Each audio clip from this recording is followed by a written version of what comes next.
The Zephyrian High Council chamber fell silent as Admiral Vextha's holographic form materialized above the crystalline table. His forearms gestured frantically, the normally composed military leader's voice cracking with barely contained fear. Honored Council, the human fleet approaches the Kepler 442 system. Our intelligence suggests they carry the weapons that destroyed the Andromedian Collective's homeworld. Council Prime Kelnara leaned forward, her silver eyes reflecting the ambient blue light of the chamber. The Zephyrians had ruled this sector of the galaxy for 3 millennia, their advanced plasma technology and energy shields making them nearly invincible. Yet here was their most decorated admiral, trembling before a species that had only achieved faster-than-light travel 2 centuries ago. Surely our defenses can withstand anything these primitives possess, she said, though uncertainty crept into her voice. Their kinetic weapons are crude, their energy output minimal compared to our capabilities. Admiral Vextha's tentacles writhed nervously. Honored Prime, you do not understand. The humans do not fight like civilized species. The Andromedians thought the same. They had shields that could deflect stellar plasma, weapons that could crack moons. The humans bypassed everything with something they call nuclear fire. But that was not what truly defeated our allies. The chamber's atmospheric processors hummed quietly as the council members exchanged worried glances. The Andromedian Collective had been their strongest ally, a species of crystalline beings whose technology rivaled their own. If the humans had truly destroyed them, it meant the galaxy's balance of power had shifted dramatically. What did defeat them? Council Prime Kelnara asked, though she dreaded the answer. Their ground forces, Vextha replied, his voice dropping to a whisper. The Andromedians had heard stories about human infantry, but they dismissed them as propaganda. They thought their energy barriers and automated defense systems would stop any biological assault. They were wrong. The Admiral activated another hologram, showing grainy footage from the Battle of Crystallis Prime. Zephyrian intelligence had intercepted these transmissions during the conflict's final hours. The images showed human soldiers in bulky armor moving through what appeared to be impossible terrain, their weapons spitting fire and metal while explosions bloomed around them. The humans have organized their military into divisions based on their planet's most dangerous creatures, Vextha continued. Each division adopts the fighting characteristics of these animals. The Wolf Division uses pack tactics. The Eagle Division specializes in aerial superiority. The Shark Division dominates naval warfare. But there is one division that even other humans speak of with hushed voices. Which division? Asked Counselor Thrym, his young voice betraying his nervousness. The Honey Badger Division. The name meant nothing to the Zephyrians, but the way Vextha spoke it sent chills through the chamber. On their homeworld, the Zephyrians had evolved from a species of gentle herbivores. The concept of aggressive, relentless warfare was foreign to their nature, which made their military prowess all the more remarkable. Intelligence reports suggest this division is approaching Kepler 442 as part of the human fleet. The Admiral continued. Our spies within human space describe them as soldiers who refuse to retreat, who continue fighting even when severely wounded, who adapt to any situation with disturbing creativity.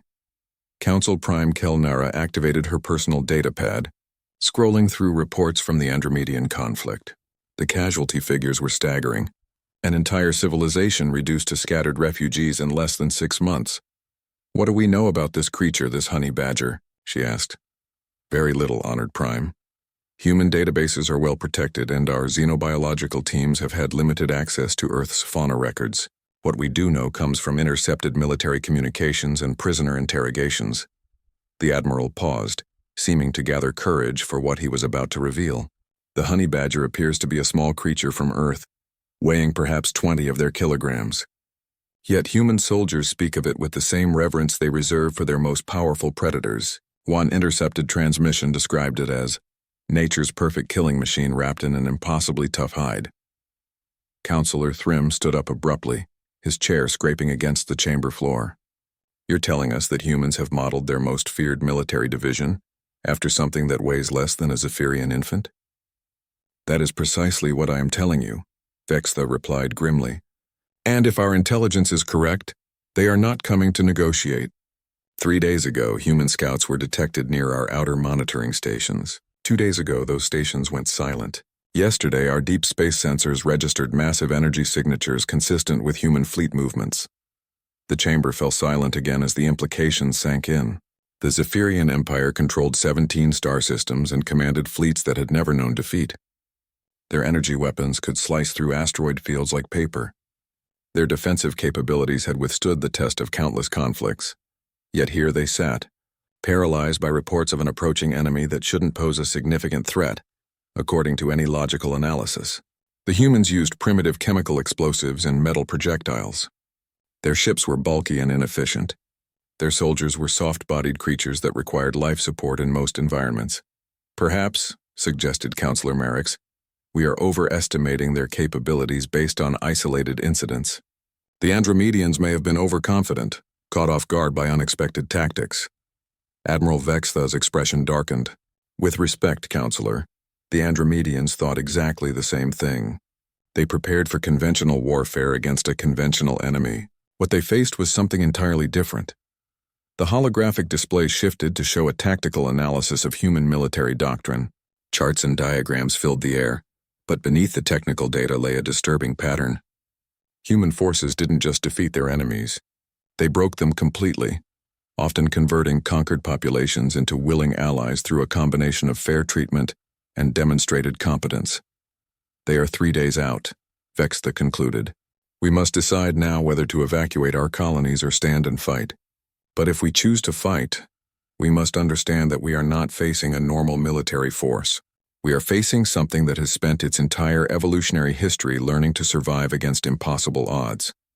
As the council members began to debate their options, none of them noticed the small data packet that had just arrived through their most secure communication channels. It was a simple message, transmitted on an open frequency from the approaching human fleet. The message contained only 4 words: Honey Badger don't care. Colonel Sarah Badger Martinez stood in the cramped briefing room of the UES Tenacity, her scarred hands resting on the tactical display table. Around her, the 57 members of the 23rd Honey Badger Division listened with the focused attention that had made them legends throughout human space. These weren't the largest soldiers in the human military, nor the most technically advanced. What made them special was something far more dangerous than size or equipment. Absolute, uncompromising determination.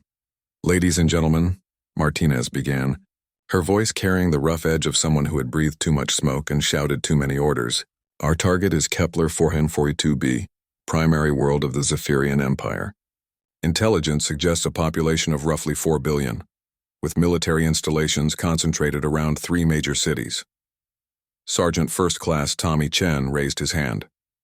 Despite being only 5 feet 6 inches tall, Chen had earned his place in the division by single-handedly holding off a Rigelian assault force for 18 hours, using nothing but improvised explosives and sheer stubbornness.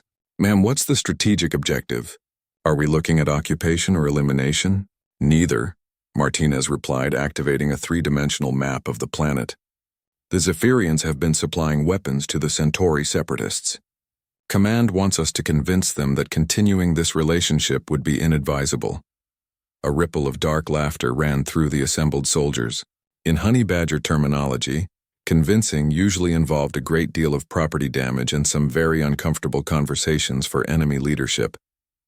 Corporal Lisa Boom Boom Rodriguez, the division's explosives specialist, grinned broadly. How inadvisable are we talking, Colonel? Very inadvisable, Martinez said with a slight smile. The Zephyrians pride themselves on their energy-based defensive systems. They've never faced kinetic penetrators, shaped charges, or good old-fashioned human creativity. Their military doctrine assumes enemies will fight honorably, with advance notice and clear objectives. Master Sergeant Williams, a grizzled veteran whose artificial arm whirred softly as he took notes, looked up from his tablet. Rules of engagement? Standard Honey Badger protocols, Martinez replied. Minimize civilian casualties, but remember that sometimes the kindest thing you can do for an enemy is to defeat them so thoroughly that they never want to fight again. The briefing room fell silent as the soldiers absorbed this information. Honey Badger Division had developed its reputation through a simple philosophy. When faced with an impossible situation, ignore the impossibility and focus on the solution. They had broken sieges that should have lasted months in a matter of hours. They had captured fortified positions using tactics that military academies would later study with mixtures of admiration and horror. The Zephyrians have been monitoring our fleet movements, Martinez continued. They know we're coming, which means they've had time to prepare their defenses. Conventional wisdom would suggest we wait for reinforcements or attempt a diplomatic solution. But we're not conventional, said Lieutenant Sarah Kim, the division's youngest officer. Despite her age, Kim had proven herself during the Vega incident by leading a squad through 17 miles of enemy territory to disable a planetary defense grid. Exactly. Which brings us to our insertion method. Martinez activated another display, showing detailed scans of the Zephyrian homeworld. Their orbital defenses are impressive. Energy shields, plasma cannons, automated interceptor drones. Any normal landing craft would be destroyed before reaching the atmosphere. Sergeant Chen leaned forward, studying the tactical display with the intense focus of a predator sizing up prey. What about their sensor networks? Can we slip past them? We're not going to slip past anything, Martinez said, her smile growing wider. We're going straight through the front door. The soldiers exchanged glances. Even by Honey Badger standards, this sounded ambitious. The Zephyrians expect us to attack their military installations, Martinez explained. They've concentrated their defenses around government buildings, military bases, and strategic infrastructure. What they haven't heavily defended are their civilian population centers, because they assume we'll follow standard military doctrine and avoid unnecessary civilian casualties. They're right about that, said Corporal Martinez, no relation to the colonel.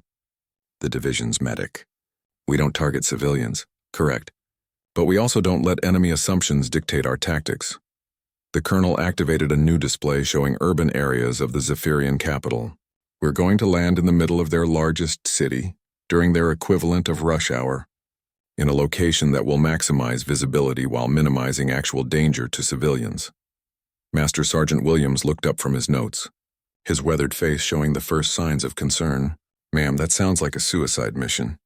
Their urban areas might not have military-grade defenses, but they'll have police forces, emergency response teams, and the entire planetary garrison will converge on our position within hours. Within minutes, Martinez corrected, which is exactly what we want. The Zephyrians have studied human military tactics, but they've focused on our conventional forces. They know about our heavy armor, our orbital bombardment capabilities, our fleet actions. What they don't know about is how we operate when we're outnumbered, outgunned, and out of our minds. Lieutenant Kim raised her hand. Colonel, what's our extraction plan? There isn't one. The statement hung in the air like a physical presence. Even the Honey Badger division, known for accepting impossible missions, rarely operated without some form of exit strategy. Our objective is not to survive this mission, Martinez continued. Our objective is to complete it. The difference is subtle but important. We're going to demonstrate to the Zephyrian Empire that their defenses, their technology, and their strategic advantages mean absolutely nothing when they're facing humans who refuse to quit. Sergeant Chen nodded slowly, understanding beginning to dawn on his face. We're not trying to conquer their planet. We're trying to break their will to fight. Exactly. By the time we're finished, every Zephyrian in the galaxy will understand that supplying weapons to human enemies results in personal visits from very determined individuals who don't respect the concepts of impossible or surrender. The colonel walked around the table, making eye contact with each soldier.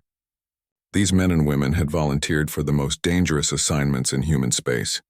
They had survived situations that would have destroyed conventional military units. Most importantly, they had embraced the philosophy that defined their division. When facing a superior enemy, become more dangerous than they thought possible. Questions? Martinez asked. Just one, said Boom Boom Rodriguez. How much explosive am I allowed to bring? All of it, Martinez replied. This is a Honey Badger operation. Subtlety is not on the menu. As the soldiers began discussing equipment loads and tactical assignments, none of them mentioned the obvious fact that 57 humans attacking a planet of 4 billion aliens was mathematically insane. They had long since stopped caring about mathematics. What mattered was that the job needed doing, and they were the ones chosen to do it. Outside the briefing room, the UES Tenacity continued its steady approach toward Zephyrian space. its hull scarred from a dozen previous campaigns. In 18 hours, the ship would drop out of faster-than-light travel at the edge of the Kepler 442 system. 12 hours after that, the galaxy would discover why the Honey Badger Division had earned its fearsome reputation. Defense Coordinator Ziegtal stood in the primary command center of Zephyrian Orbital Station 7, watching the long-range sensors with growing unease. The human fleet had dropped out of faster-than-light travel exactly where their calculations predicted, but something was wrong. Instead of the massive armada they had expected, only one ship had appeared on their scopes. Sensor Technician Velos. Confirm the reading, Ziegtal ordered, his forearms dancing across the control interfaces with practiced efficiency. Confirmed, Coordinator. Single vessel, approximately 800 meters in length. Mass suggests heavy armor and weapons, but no escort ships detected. Velos paused, running additional scans. Sir, the vessel appears to be broadcasting an identification signal. Display it. The main screen flickered, showing the angular lines of a human heavy cruiser. Its hull bore the scars of multiple engagements, and weapon ports lined its flanks like the teeth of some ancient predator. Most disturbing of all was the symbol painted near the bow, a small, fierce creature with glowing red eyes and bared fangs. UES Tenacity, Velos read from his console. Registry indicates it's attached to something called the 23rd Honey Badger Division. Ziegtal felt his stomach drop. Even isolated on their orbital platform, they had heard whispers about this particular human unit. The stories seemed too fantastic to believe.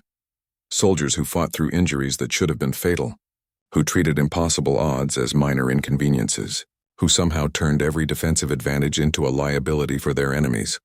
Alert all defense platforms, he ordered. Charge primary weapons and raise shields to maximum power. Send word to the surface that we may have a problem. Sir, interrupted Communications Specialist Mordell, we're receiving a transmission from the human vessel. Put it through. The main screen shifted to show a human female in military dress uniform. Her face bore the kind of scars that came from close combat, and her eyes held the calm confidence of someone who had never lost a fight she couldn't afford to lose. This is Colonel Sarah Martinez, commanding officer of the 23rd Honey Badger Division, the human said, her voice carrying clearly across the light years separating them. We are here to discuss your Empire's recent weapons shipments to the Centauri separatists. Ziegtal activated the reply function, trying to project more confidence than he felt. This is Defense Coordinator Ziegtal of the Zephyrian Defense Force. Your presence in our space constitutes an act of war. Withdraw immediately or face the consequences. The human's expression didn't change, but something in her eyes suggested she found his threat amusing. Coordinator, I appreciate your position, but I'm afraid withdrawal is not an option. My soldiers and I have traveled a very long way to have this conversation, and we intend to see it through to completion. Your single ship against our entire defense network? This is madness. Actually, Martinez replied, this is Tuesday. We do this sort of thing all the time. Before Ziegtal could respond, alarms began sounding throughout the command center. Sensor readings showed the human ship had begun moving, not toward the orbital defenses as expected, but directly toward the planet below. Sir, Velos called out, the human vessel is diving toward the atmosphere. Their trajectory suggests they're targeting the capital city. Impossible. Our planetary shields will destroy any ship attempting atmospheric entry without proper authorization codes. Coordinator, Mordell interrupted. The humans are transmitting again. The screen flickered back to show Colonel Martinez, but now she was wearing combat armor instead of dress uniform. Behind her, other armored figures moved with the purposeful efficiency of soldiers preparing for battle. Coordinator Ziegtal, she said, I wanted to thank you in advance for the warm welcome we're about to receive. Your planetary defense grid is quite impressive. We're looking forward to testing it. You cannot survive atmospheric entry, Ziegtal protested. Our energy barriers will vaporize your ship long before you reach the surface. Martinez smiled, and Ziegtal realized he had never seen such a predatory expression on a sentient being's face. Sir, you are laboring under a fundamental misunderstanding about human military doctrine. We didn't come here to survive. We came here to win. The transmission cut, leaving the Zephyrian command center in stunned silence. On the tactical display, the human ship continued its suicidal dive toward the planet, gathering speed as it fell toward the energy barriers that protected their homeworld. Alert all defensive stations, Ziegtal ordered. Prepare to engage the human vessel the moment it enters our planetary defense perimeter. Sir, Velos said hesitantly, shouldn't we attempt to contact the planetary government? If these humans somehow survive entry, they'll need to coordinate ground-based response. They won't survive entry, Ziktal replied, though his voice carried less certainty than his words suggested. Our defensive grid has never failed to stop unauthorized vessels.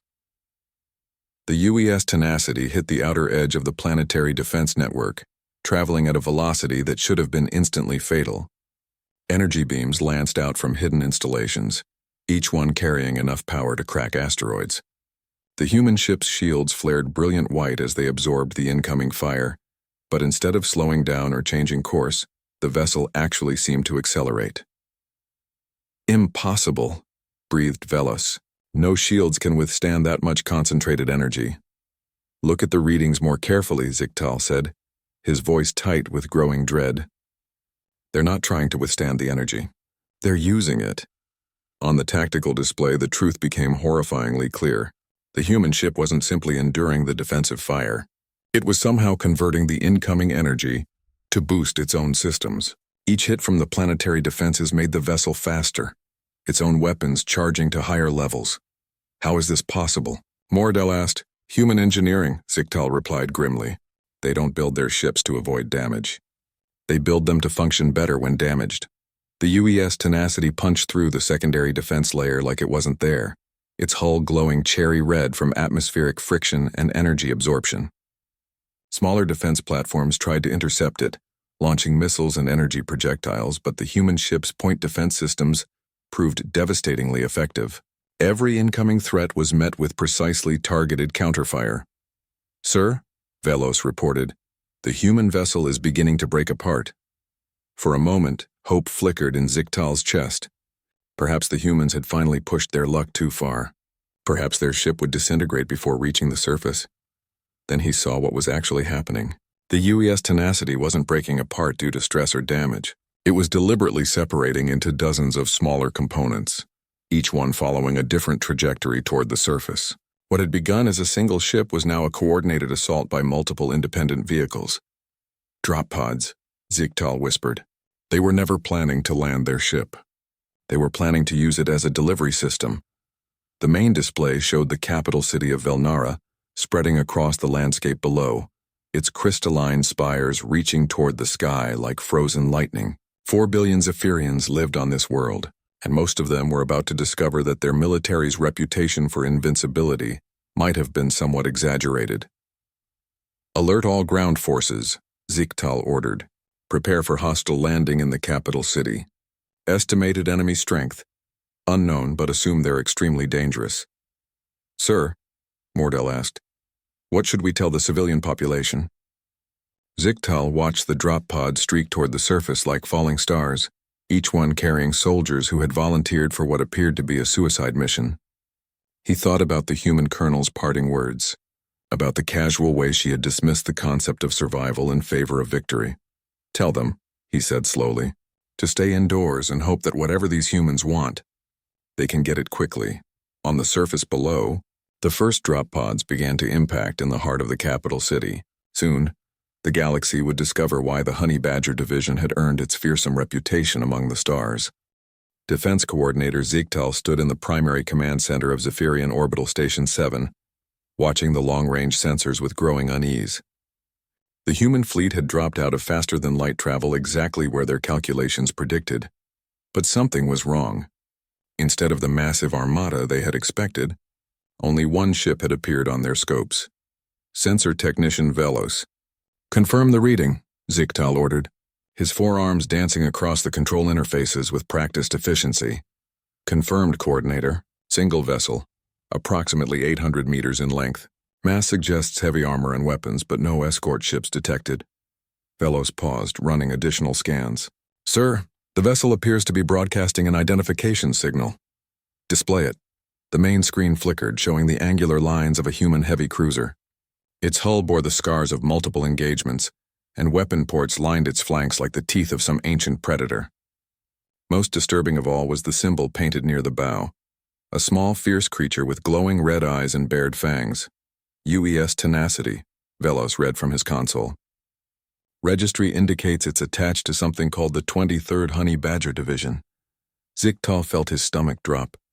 Even isolated on their orbital platform, they had heard whispers about this particular human unit. The stories seemed too fantastic to believe. Soldiers who fought through injuries that should have been fatal, who treated impossible odds as minor inconveniences, who somehow turned every defensive advantage into a liability for their enemies. Alert all defense platforms, he ordered.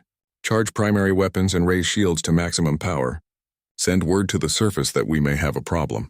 Sir, interrupted communications specialist Mordell, we're receiving a transmission from the human vessel. Put it through. The main screen shifted to show a human female in military dress uniform. Her face bore the kind of scars that came from close combat, and her eyes held the calm confidence of someone who had never lost a fight she couldn't afford to lose. This is Colonel Sarah Martinez, commanding officer of the 23rd Honey Badger Division, the human said, her voice carrying clearly across the light years separating them. We are here to discuss your Empire's recent weapons shipments to the Centauri separatists. Ziktal activated the reply function, trying to project more confidence than he felt. This is Defense Coordinator Ziktal of the Zephyrian Defense Force. Your presence in our space constitutes an act of war. Withdraw immediately or face the consequences.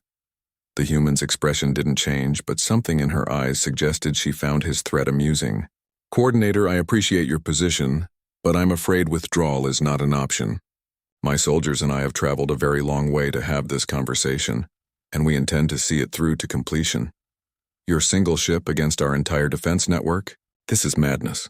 Actually, Martinez replied, this is Tuesday. We do this sort of thing all the time. Before Ziktal could respond, alarms began sounding throughout the command center. Sensor readings showed the human ship had begun moving, not toward the orbital defenses as expected, but directly toward the planet below. Sir, Velos called out, the human vessel is diving toward the atmosphere. Their trajectory suggests they're targeting the capital city.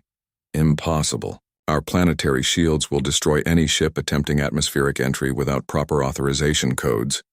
Coordinator, Mordell interrupted. The humans are transmitting again. The screen flickered back to show Colonel Martinez, but now she was wearing combat armor instead of dress uniform. Behind her, other armored figures moved with the purposeful efficiency of soldiers preparing for battle.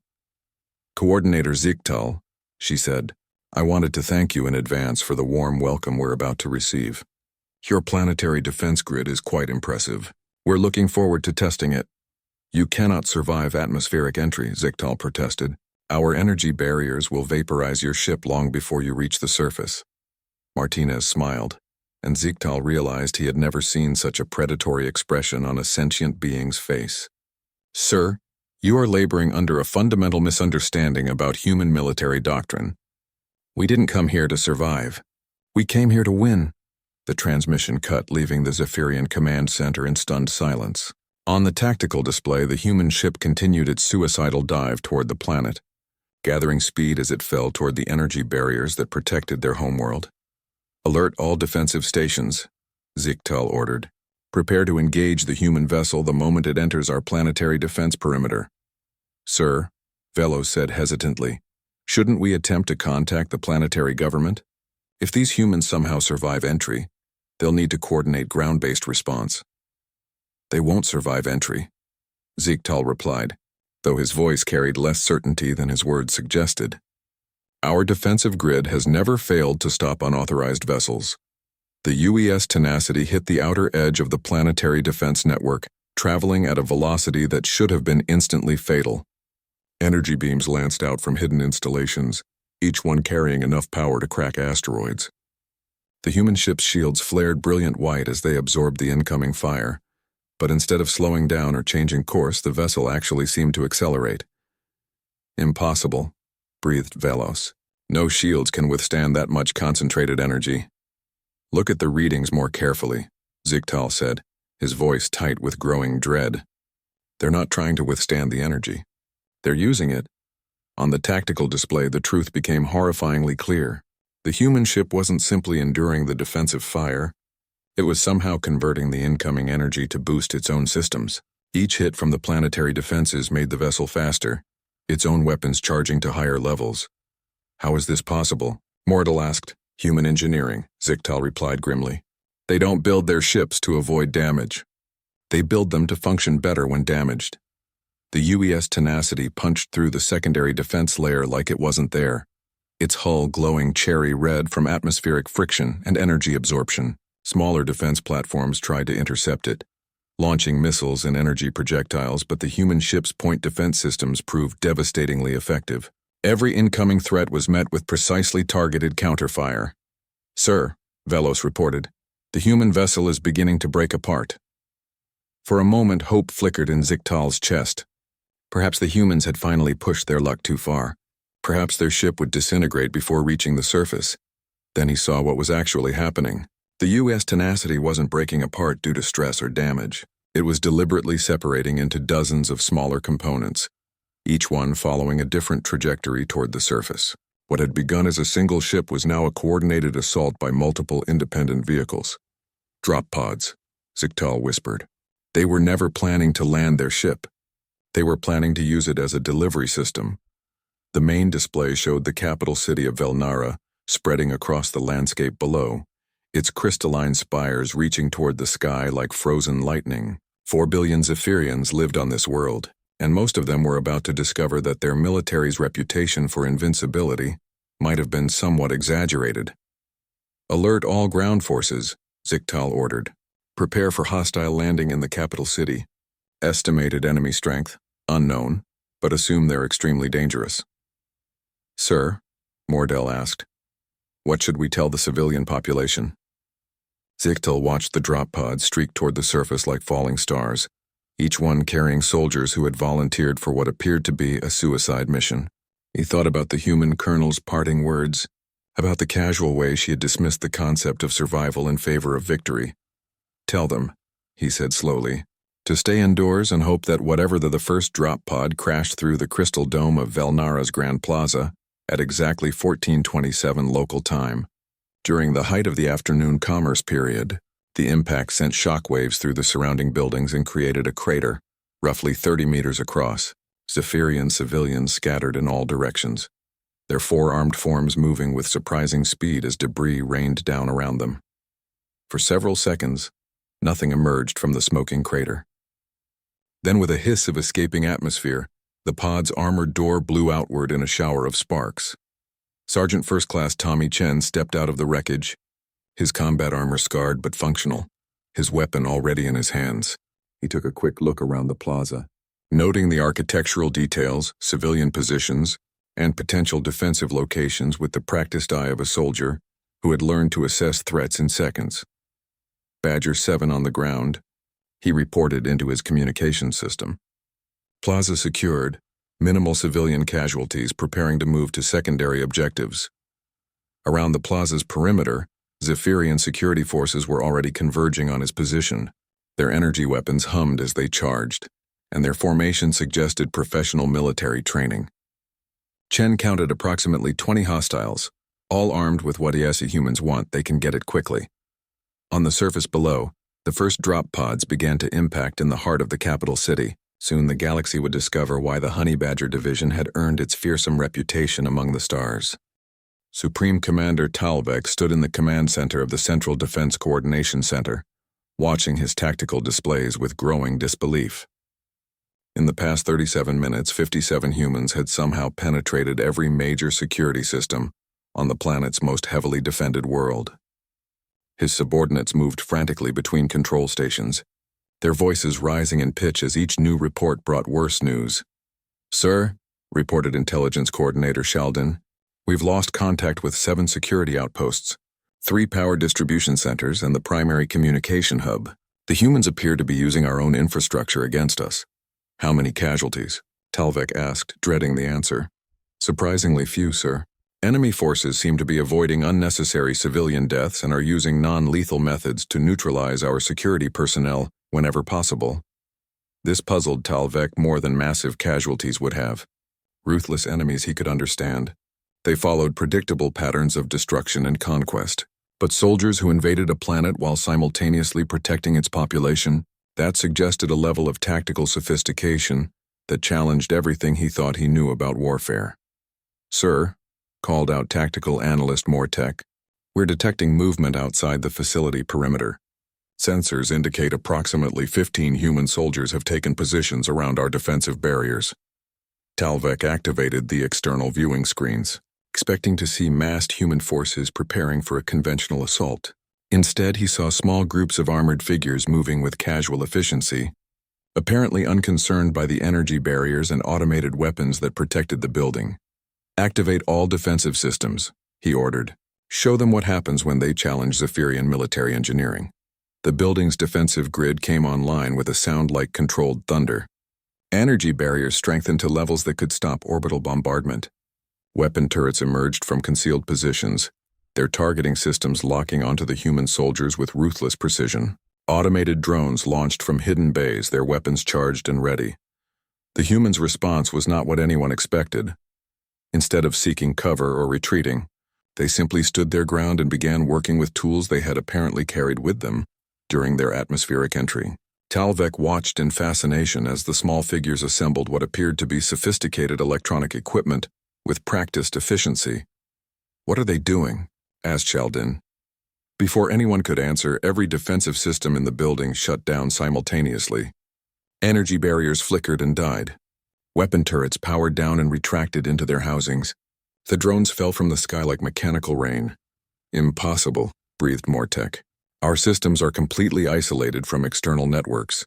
There's no way they could access our controls remotely." "Sir," interrupted communications specialist Velra, "we're receiving another transmission from the humans." The main screen flickered to life, showing Colonel Martinez standing outside the building's main entrance. Behind her, other human soldiers worked calmly at various tasks, apparently oblivious to the fact that they were surrounded by the most advanced military technology in the known galaxy. "Supreme Commander Talvek," Martinez said, somehow knowing exactly who would be listening, "I hope we haven't caused too much inconvenience. My technical specialists have temporarily disabled your defensive systems to prevent any misunderstandings during our conversation." "How did you penetrate our security?" Talvek demanded. Martinez smiled, and once again Talvek was struck by the predatory intelligence in her expression. "Commander, your defensive systems are indeed impressive. Unfortunately for you, humans have been dealing with electronic security for several centuries. We've gotten quite good at it. Our networks are completely isolated." "From your networks, yes. But you made the same mistake that most advanced civilizations make. You assumed that physical security and electronic security were separate problems." Martinez gestured to one of her soldiers, who was attaching what appeared to be a small device to the building's external power coupling. "We don't hack your computers, Commander. We hack your infrastructure."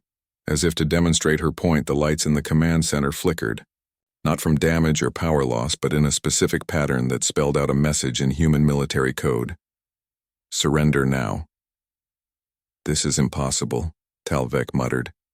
"Sir," Sheldon said quietly, "perhaps we should consider their offer to negotiate." Talvek wanted to refuse, wanted to call for reinforcements and fight to the last soldier, but as he looked around the command center, he realized that his options had been systematically eliminated. The humans controlled his building's power systems, had disabled his weapons, and were apparently capable of monitoring his communications. "Very well," he said finally. "What do you want?" "Just a conversation," Martinez replied. "My government would like to discuss your recent weapons shipments to the Centauri separatists. We feel this policy may not be in your empire's best interests. And if we refuse to modify our foreign policy based on threats from a single ship of human soldiers." Martinez's expression didn't change, but something in her eyes suggested that he had asked exactly the wrong question. "Commander, I think you may be misunderstanding our situation. We didn't come here to threaten you. We came here to demonstrate something." "Demonstrate what?" "That your defensive capabilities, while impressive, are not adequate to protect you from humans who are sufficiently motivated." Martinez paused, letting this sink in. "The Centauri separatists are currently engaged in hostile actions against human colonies. Every weapon you provide them will be used to kill human civilians. This motivates us considerably." Talvek felt a chill run through his body as he began to understand what was really happening. This wasn't an invasion or even a military assault. It was a practical lesson in the consequences of certain policy decisions.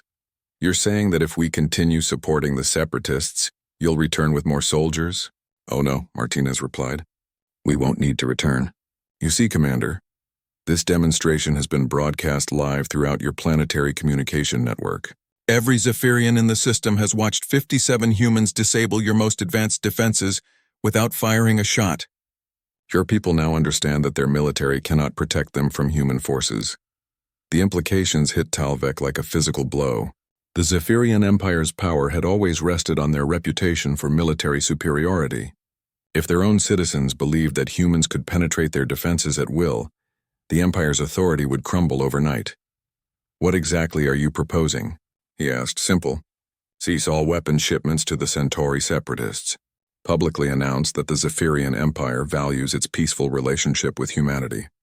Do these things and we'll depart immediately, leaving your defensive systems intact and your reputation salvageable. And if we refuse? Martinez's smile widened slightly. Then we'll have to consider more comprehensive demonstrations. Perhaps a visit to your secondary military facilities. Maybe a conversation with your colonial governors. The Honey Badger Division has a great deal of patience when it comes to educational activities. Talvek looked around the command center, taking in the faces of his subordinates. Fear, confusion, and a growing understanding that their world had changed forever. The humans hadn't conquered them through superior firepower or advanced technology. They had simply demonstrated that the Zephyrians' advantages were meaningless against enemies who refused to fight, according to conventional rules. I'll need to consult with the High Council, he said finally. Of course. Take your time. We'll wait right here. As the transmission ended, Talvek realized that the galaxy's balance of power had shifted permanently. The Zephyrian Empire would survive this encounter, but they would never again underestimate the species that had sent 57 soldiers to deliver a message to an entire civilization. The Zephyrian High Council convened an emergency session exactly 43 minutes after Supreme Commander Talvek's transmission reached them. The crystalline chamber that had witnessed 3 millennia of imperial decisions now hosted the most crucial debate in their civilization's history. Council Prime Kelnara stood at the center of the assembly, her silver eyes reflecting the ambient light as she addressed the gathering. Honored counselors, she began, we face an unprecedented situation. 57 human soldiers have effectively neutralized our planetary defenses, while simultaneously broadcasting their actions to our entire population. The question before us is simple. Do we negotiate or do we escalate? Counselor Thrym rose from his seat, his young voice carrying the anger that many of his colleagues felt. These humans mock our sovereignty. They invade our homeworld, disable our defenses, and demand we change our foreign policy. This cannot be tolerated.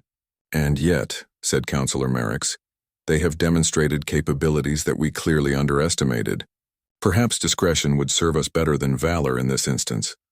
Elder Counselor Vexthor, the oldest member of the assembly, activated his speaking platform with movements that showed his advanced age.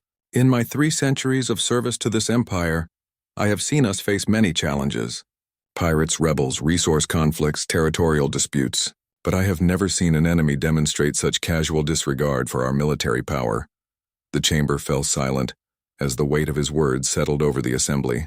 Through the viewing screens that lined the walls, they could see real-time footage from the capital city. Human soldiers moved through the streets with calm efficiency, their presence creating a strange atmosphere of controlled chaos. Civilian traffic had been redirected but not stopped. Government services continued to function under what appeared to be friendly supervision. What are our military options? Asked Counselor Jektal. Supreme Commander Talvek's image appeared on the main display, transmitted from the compromised command center. Honored Council, our immediate military options are extremely limited. The humans have demonstrated an ability to neutralize our defensive systems through methods we do not understand. Any attempt to escalate would likely result in more comprehensive demonstrations of their capabilities. Surely our orbital platforms could bombard their positions, suggested Counselor Thrym. Negative, Talvek replied grimly. The humans are operating within our major population centers. Any orbital strike would cause massive civilian casualties. Moreover, they appear to have taken positions that would maximize collateral damage if we attempt to dislodge them through force. Council Prime Kelnara studied the tactical displays with growing understanding. They're not holding territory in the traditional sense. They're holding our civilian population hostage to our own moral principles. Exactly, confirmed Talvek. They understand that we will not sacrifice our own citizens to eliminate 57 enemy soldiers. This gives them effective immunity from our most powerful weapons. Elder Counselor Vexthor leaned forward, his ancient eyes fixed on the human positions shown on the screens. Tell me, Supreme Commander, what casualties have they inflicted during this operation? Surprisingly few, Honored Elder. 17 security personnel with non-fatal injuries, mostly from their own weapons when the humans turned our defensive systems against us. No civilian deaths and minimal property damage considering the scope of their infiltration. They could have killed thousands, Vexthor mused. Their demonstration would have been equally effective with massive casualties. Why show restraint? The question hung in the air like a physical presence. Around the chamber, counselors began to understand that they were dealing with something far more sophisticated than a simple military raid. Because, said Counselor Merrick slowly, they want us to remain viable as a civilization. Dead empires don't make foreign policy decisions. Precisely, came a new voice from the chamber's communication system. You're learning. Every counselor spun toward the source of the voice, security systems activating automatically. But their efforts were futile. The humans had already demonstrated their ability to penetrate any electronic system the Zephyrians possessed. This is Colonel Martinez of the Honey Badger Division, the voice continued. I apologize for the intrusion, but I thought this might be an appropriate time for direct communication. How are you monitoring our secure deliberations? Demanded Council Prime Kelnara. The same way we disabled your defenses, neutralized your security forces, and took control of your infrastructure. Martinez replied calmly. We're very good at finding alternative approaches to problems. What do you want? Asked Elder Counselor Vexthor, his voice carrying the weight of authority. Honored Elder, we want exactly what we said we wanted, an end to Zephyrian weapons shipments to the Centauri separatists. Nothing more, nothing less, Counselor Thrym stood angrily. You invade our world and make demands. This is an act of war. Actually, Martinez corrected, this is an act of diplomacy. War would involve significantly more property damage and casualties. What we're doing is demonstrating the consequences of certain policy choices in a controlled environment. Explain, said Vexthor. Your empire has been supplying advanced weapons to groups that attack human colonies. From our perspective, this makes you complicit in the deaths of human civilians. We could respond to this through conventional military channels, orbital bombardment, fleet actions, economic sanctions.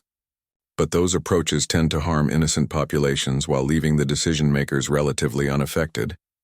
The colonel's voice took on a slightly warmer tone, as if she were explaining something to students rather than threatening an interstellar empire. Instead, we decided to demonstrate directly to your leadership that our ability to reach you personally is limited only by our restraint, not by your defenses. Council Prime Kelnara felt her stomach sink as the implications became clear. You're saying you could have eliminated our government? We could have eliminated your government, your military leadership, your industrial infrastructure, and your communication networks, all while minimizing harm to your civilian population, Martinez confirmed. The fact that we chose not to do so represents our hope that reasonable people can reach reasonable agreements. And if we refuse your demands, asked Counselor Jektal, then we'll expand our educational program. Perhaps a visit to your secondary colonies, maybe some practical demonstrations for your military academies. The Honey Badger Division has a great deal of patience when it comes to teaching important lessons. Elder Counselor Vexthor was quiet for a long moment, his ancient mind processing the full scope of what the humans had accomplished. Finally, he spoke. Colonel Martinez, what assurances do we have that compliance with your demands will end this demonstration? You have my word as an officer and the official guarantee of the United Earth Government. Cease weapons shipments to the separatists and we'll depart immediately. Honor that agreement and you'll never see us again unless you specifically request our presence. And if other parties threaten our empire, what protection do we have against conventional military forces? Martinez's voice carried a hint of amusement. Honored Elder, after today's demonstration, I suspect you'll find that most potential aggressors will be significantly more cautious about challenging the Zephyrian Empire. After all, if 57 humans can accomplish this much, imagine what a full human military response would look like. The chamber fell silent as the counselors absorbed this unexpected benefit of their humiliation. By demonstrating their ability to penetrate Zephyrian defenses, the humans had simultaneously shown any potential enemies that the Empire was under human protection. Council Prime Kelnara looked around the chamber, seeing understanding dawn on her colleagues' faces. They had been outmaneuvered, outthought, and outfought by a species they had underestimated, but they had also been offered a path forward that preserved their dignity and potentially strengthened their position in the galaxy. "We will need time to deliberate," she said finally. "Of course," Martinez replied. "Take all the time you need. We'll be right here when you're ready to talk." 6 hours after the Honey Badger Division's arrival, Council Prime Kelnara stood before the assembled media of the Zephyrian Empire. The crystalline chamber had been hastily converted into a press conference venue, with representatives from every major news network in the system present to witness what would become one of the most significant diplomatic announcements in galactic history. "Citizens of the Zephyrian Empire," she began, her voice carrying clearly through the broadcast systems that the humans had graciously restored to full functionality. "Today we announce a fundamental shift in our foreign policy regarding the ongoing conflict in the Centauri system." Behind her, the High Council sat in formal arrangement, their faces composed despite the extraordinary circumstances that had led to this moment. Elder Counselor Vexthor nodded slightly as Kelnara continued her prepared statement. "Effective immediately, the Zephyrian Empire will cease all weapons shipments, technical assistance, and military support to the Centauri separatist movement. We have concluded that our involvement in this conflict does not serve the long-term interests of our people or contribute to galactic stability." A ripple of surprise ran through the assembled reporters. The Zephyrian government had supported the separatists for over 2 years, citing their right to self-determination and resistance to human expansion. This sudden reversal seemed to come from nowhere. "Furthermore," Kelnara continued, "we announce the establishment of formal diplomatic relations with the United Earth government. We recognize humanity as a significant force for peace and stability in this region of the galaxy, and we look forward to productive cooperation in the years ahead." Reporter Jexmill of the Zephyrian News Network raised his hand. "Council Prime, what has prompted this dramatic change in policy? Just yesterday, government spokespeople were defending our support for the separatists." Kelnara exchanged a glance with Elder Counselor Vexthor before responding. "Recent events have provided us with new information about the conflict and its broader implications. We have concluded that our previous policy was based on incomplete understanding of the situation." "What sort of events?" pressed another reporter. Before Kelnara could respond, the chamber's communication system activated. Colonel Martinez's voice filled the room with the same calm professionalism she had demonstrated throughout the crisis. "If I may address that question," Martinez said, "I believe I can provide some context." Every camera in the room turned toward the speakers as the human colonel continued. "Ladies and gentlemen of the Zephyrian media, I am Colonel Sarah Martinez of the 23rd Honey Badger Division, United Earth Forces. For the past 6 hours, my soldiers and I have been guests of your government while we discussed matters of mutual interest." "Guests?" asked reporter Veldon skeptically. "Yes, guests. We came here to have a conversation about policy matters that were affecting human civilians. Your government has been gracious enough to hear our concerns and to recognize the validity of our position." Elder Counselor Vexthor activated his speaking platform. "The human delegation has demonstrated remarkable diplomatic skills. They have shown us perspectives on the Centauri conflict that we had not previously considered. What he didn't mention was that those perspectives had been demonstrated through the casual neutralization of the most advanced military defenses in known space, but the reporters didn't need to know every detail. "Colonel Martinez," called out reporter Jexmill, "what can you tell us about human military capabilities? There are rumors that your forces penetrated our planetary defenses. I can tell you that human military doctrine emphasizes creativity, adaptability, and the achievement of objectives with minimal casualties," Martinez replied. "We prefer to solve problems through demonstration rather than destruction. As for our capabilities, I think your own government officials are better qualified to discuss what they observed."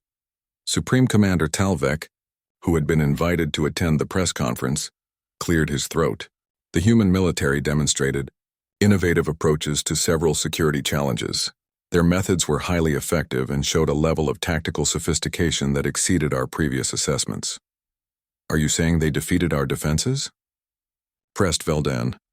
I am saying they achieved their objectives without causing significant harm to our personnel or infrastructure. From a professional military perspective, it was an impressive display of precision and restraint. Reporter Kexal raised her hand. What does this mean for average Zephyrian citizens? Are we now under human occupation? Colonel Martinez's voice carried a hint of amusement. Absolutely not. My mission here is complete. We came to have a conversation about policy. We had that conversation, and we reached a mutually satisfactory agreement. We'll be departing shortly. Where will you go? Asked Jexmill. Back to our regular duties. The Honey Badger Division has other responsibilities throughout human space. We only get involved in diplomatic missions when conventional channels prove insufficient. Council Prime Kelnara stepped forward. I want to emphasize to our citizens that this policy change reflects our government's commitment to peace and prosperity. The humans have shown us that continued involvement in the Centauri conflict would ultimately harm Zephyrian interests. We are grateful for their educational approach to this matter.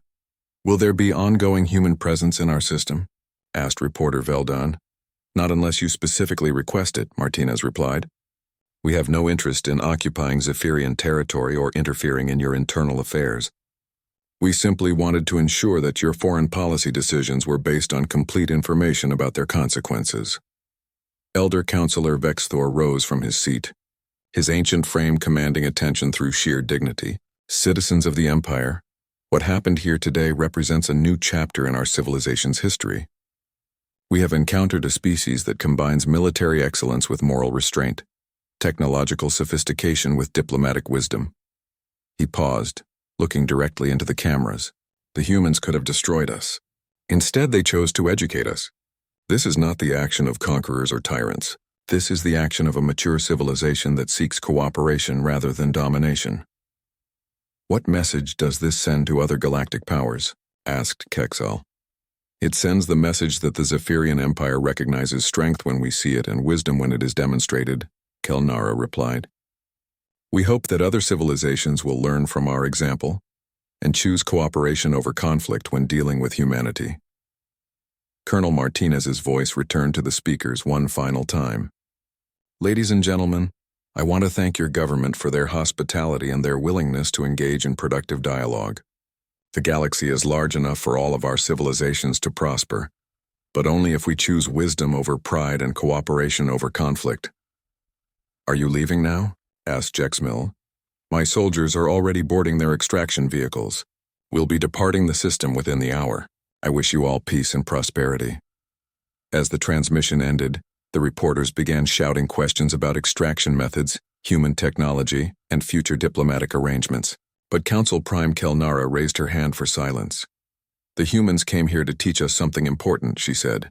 They taught us that our assumptions about military power, defensive capability, and galactic politics were dangerously incomplete.